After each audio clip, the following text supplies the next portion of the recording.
जय भीम दोस्तों। आज हम बात करने वाले हैं दलित और बहुजन समाज के उन बड़े नेताओं की जिन्होंने पहली पीढ़ी से लेकर आज तक हक, सम्मान और संविधान की लड़ाई लड़ी।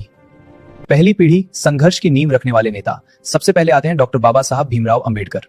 दोस्तों, बाबा साहब ही वो इंसान थे जिन्होंने दलित बहुजन समाज को सोचना, समझना और सवाल करना सिखाया। वे भारतीय संविधान के निर्माता थे और उन्होंने बराबरी, शिक्षा और अधिकार की नींव रखी। बाबा साहब के बाद महात्मा ज्योतिबा फुले। ज्योतिबा फुले ने जातिवाद और ब्राह्मणवाद के खिलाफ सबसे पहले संगठित लड़ाई लड़ी। उन्होंने शिक्षा को हथियार बनाया और शूद्र अतिशूद्रों को जागृत किया। ज्योतिबा फुले के बाद सावित्रीबाई फुले आती हैं। वे भारत की पहली महिला शिक्षिका थीं। जब लड़कियों को पढ़ना पाप माना जाता था, तब सावित्रीबाई ने शिक्षा की मशाल जलाई। सावित्रीबाई फुले के बाद बाबू जगजीवन राम आजाद भारत के सबसे बड़े दलित नेताओं में रहे। वे उप प्रधानमंत्री बने और सत्ता के अंदर रहकर दलित समाज की आवाज उठाई। जगजीवन राम के बाद कांशीराम साहब।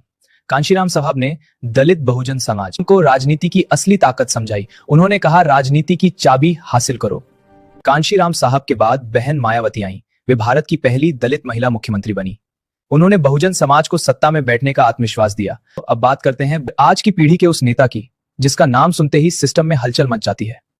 चंद्रशेखर आजाद रावण। चंद्रशेखर आजाद का जन्म सहारनपुर, उत्तर प्रदेश में हुआ। वे पेशे से वकील रहे। दोस्तों, उन्होंने भीम आर्मी की स्थापना की, जो सिर्फ एक संगठन नहीं बल्कि संविधान पर आधारित आंदोलन है। भीम आर्मी का सीधा संदेश है, संविधान बचेगा तभी देश बचेगा। दोस्तों, ये लड़ाई किसी एक व्यक्ति की नहीं, ये पीढ़ियों की लड़ाई है। एक ने बीज बोया, दूसरे ने पानी दिया और आज की पीढ़ी उस पेड़ को आगे बढ़ा रही है। जय भीम, जय बहुजन, जय संविधान।